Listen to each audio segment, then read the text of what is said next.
Good morning, or depending on when you're watching this, good afternoon, good evening, or good night. My name's Ross, and as always told out of Voice of Radio, so today we need to talk about what comes next after Lost Origin. We know at this stage Lost Origin is coming. We have a release date of the 9th of September, and we are rapidly approaching that date. Of course, that's after Worlds, so we're not going to worry too much about that because we are not looking forward to anything after Worlds. Yesterday, I finally got to share the wonderful news, or it might have been the day before actually, that I am casting at Worlds. I am very happy about that. And you know what? I don't want to be looking forward to stuff after Worlds because I am so hyped about Worlds. But afterwards, we are going to get into Lost Origin, and that's going to be lovely. But we kind of know everything about Lost Origin at this stage, because this is going to be made up largely of a couple of Japanese sets, Sword and Shield 10A Dark Phantasma, and Sword and Shield 11 Lost Abyss. And we've seen those sets, we've seen them in their entirety. So there's nothing really new or surprising going on there. We're going to cover that set more, obviously. We're going to do a top 20 when it releases and a buy list and all the usual stuff we tend to do.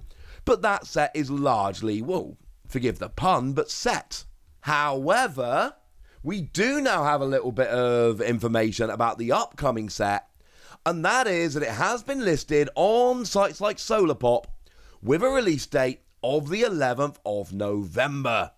The street date is out there, it's being listed on websites, and it is apparently the 11th of November. And as a side note, well, yeah, obviously. I'm not saying it had to be the 11th of November, but I am saying that it kind of had to be like the 11th, the 18th, or the 25th. We could, with absolutely no prior information, have basically whittled it down to those three dates. Incidentally, yes, I know that we are getting a September set in Lost Origin. That is September the 9th. That is unusual. That is to do with logistics and all kinds of what's going on in the world at the moment. But there was no way Sword and Shield 12 got delayed into December. But also they were never going to use the first Friday in November because that's too close. And actually we've got here 2 months and 2 days between sets, which is actually very, very short. That is far shorter than we generally tend to see. That is one of the shortest gaps we've actually seen for a while at this stage. Just to double back for a second, why would we not see it delayed into December? Because November and December are the big shopping months for Western countries like the UK and US. It is huge. For some reason, over in Japan, they have no qualms releasing stuff on Christmas Eve. They've done it before. They've done it with Pokemon sets. I don't really understand it. But in Japan, Christmas is not that big a deal in terms of you've got to have the shopping weeks in the run-up.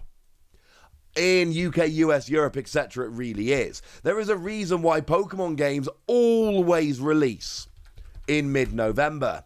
Hey, guess when Scarlet and Violet are releasing? Obviously, it's mid-November. It's because you need half of November and pretty much all of December for shopping in the run-up to Christmas. This is nothing particularly new or exciting or unusual. This is the way it works. So no, there was no chance of Sword and Shield 12 getting delayed into December. And it was never going to be the first Friday of the month, what with Lost Origin being delayed into September. So it had to be, the 11th, the 18th, or the 25th. But like I've told you, with November being such an important month in terms of shopping for Christmas, it kind of had to be the 11th. That is a date that makes the most sense. And I didn't, but if I had sat down to predict it, I would have told you like the 11th, possibly 18th. So we know that it's coming then. What else do we know about the set? We do actually know a little bit about it at this stage. We know that it's going to be made up of a couple of Japanese sets, one of which is called Paradigm Trigger, and we don't know very much about it.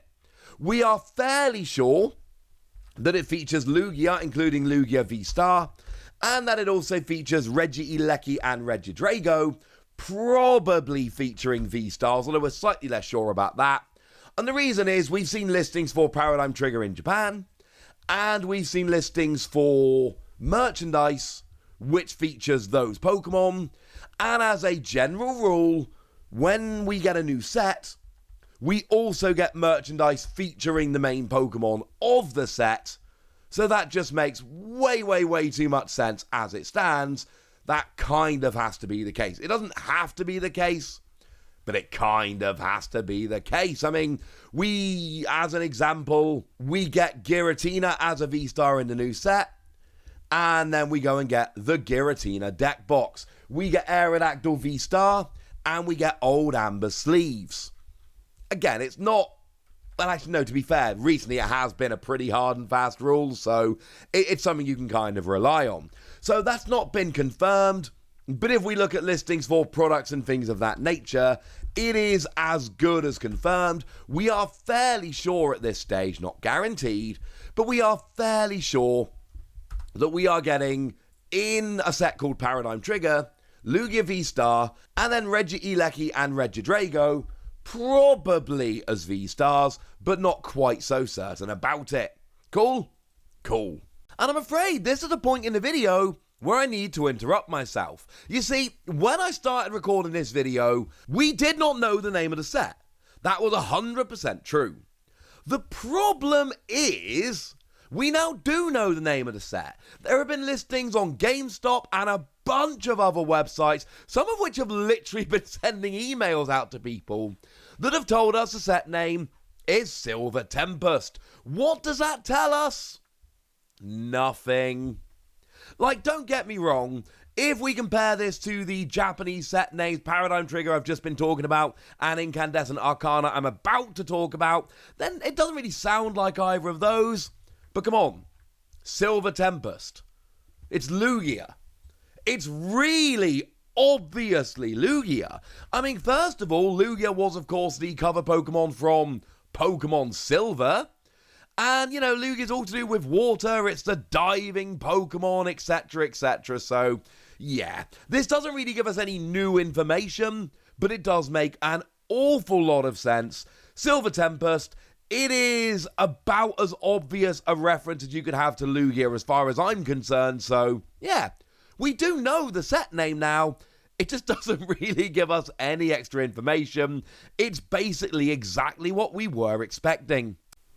But you see, the other thing is, we also have, well, we've seen Incandescent Arcana.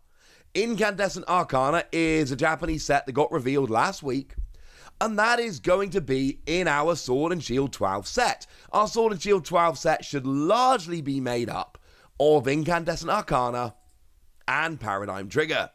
So we now know a bunch of stuff about Incandescent Arcana, and a lot of it we kind of could have seen coming. So we know that the big highlight V-Star in the set is weirdly Alolan Vulpix. And I'll be honest with you, I heard the rumours and I didn't believe them. Joke's on me, it definitely happened. We know we're getting Reshiram V. Now, as a side note here, I have had a bunch of people asking me, hey Wassy, are we getting Reshiram V-Star?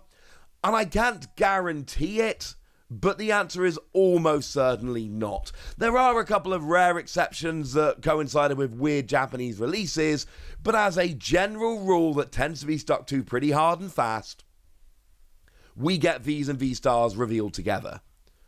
And Pokemon often do this when they reveal a new set, where they reveal one or two Pokemon V on their own, and they tend to, well, they don't get V-Stars. They just don't. There was a weird thing with EV Heroes, but that was largely because there was that EV Max box that had the 4 V Maxes in. So they were kind of hiding that product, which is why they reveal Pokemon Vs without V Maxes. I don't believe they've done it for any V-Stars, where they've revealed a V that has a V-Star, but not the V-Star with it.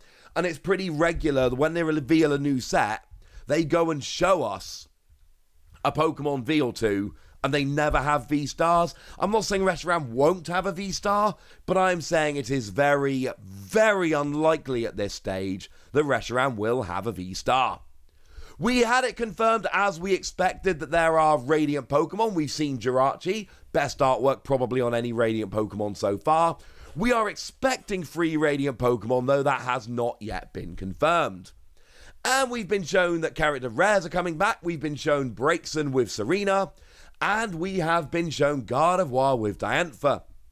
Now again, we are expecting 6 character rares, 2 character super rares. These have not been confirmed in terms of numbers, but that's what the other sets have been. I've seen and heard rumblings about Alolan Vulpix V with Lily, which would be just an absolute monster of a card. As it stands, the sets that have had character rares lately, there have been 2 of them, all the character super rares have been Pokemon V that don't have V-Star, so Reshiram would be a great candidate here. But I am hearing rumblings about Alolan Vulpix with Serena, so it might just be wishful thinking, but do keep an eye on it. And from that list, we saw the other day that Japanese players got sent a list from the Pokemon Company telling them cards that had been released in Japan that they couldn't use because they've not been released elsewhere, and they gave them English set numbers. So we do actually know there are exactly 4 cards, only 4, but there are exactly 4 cards that are coming in Sword and Shield 12 that have actually been confirmed. So Ursaluna V, that was a gym promo over in Japan, that has now been confirmed, actually confirmed, as coming. It was part of a gym promo pack over in Japan. It has been confirmed as coming in the set. That is now actually official. Professor Leventon, not Professor's Research, incidentally, it's a different card. That was another gym promo that has been actually confirmed as coming in Sword and Shield 12. Concealing Leaf Poncho. Now, this was actually in the Zera Aura and the Deoxys decks over in Japan. That is a brand new card we've not seen anywhere else. That is confirmed as coming. And actually, when you put it on a V-Star or V-Max, it prevents effects of supporters. It's actually way too good, in my opinion at least, to be limited to V-Star and V-Max. It actually seems a little bit unfair. And I'm honestly not like a huge fan of it. No one really cares what I think. It just seems way too good to be for that. It seems like that should be the other way round. But hey ho, it's coming, it's there. And there is a new Pincurchin, which was also in the Zera Aura deck, but only in the Zera Aura deck, which has been confirmed as coming as well. One thing which is extremely weird, and I'm sorry, I don't actually have a great answer for you on this one, but there was also, like I said, a Deoxys deck, and that has a brand new Girafarig in that's not been seen anywhere else, which for some reason hasn't been confirmed for Sword and Shield 12, which should have been, because it's released in Japan, but it's not legal at World, so that is a little bit weird to me. That may well end up being confirmed later on. Alright, there we go, ladies and gentlemen. So that's what you need to know about Sword and Shield 12. It's very bitty information at the moment, but we've ended up with a bunch of information from a bunch of different sources, and this seemed like a good place to bring them all together. But now it's over to you guys. Tell me your hopes, tell me your dreams, tell me what you want from Sword and Shield 12. Go nuts in the comment section, but be nice!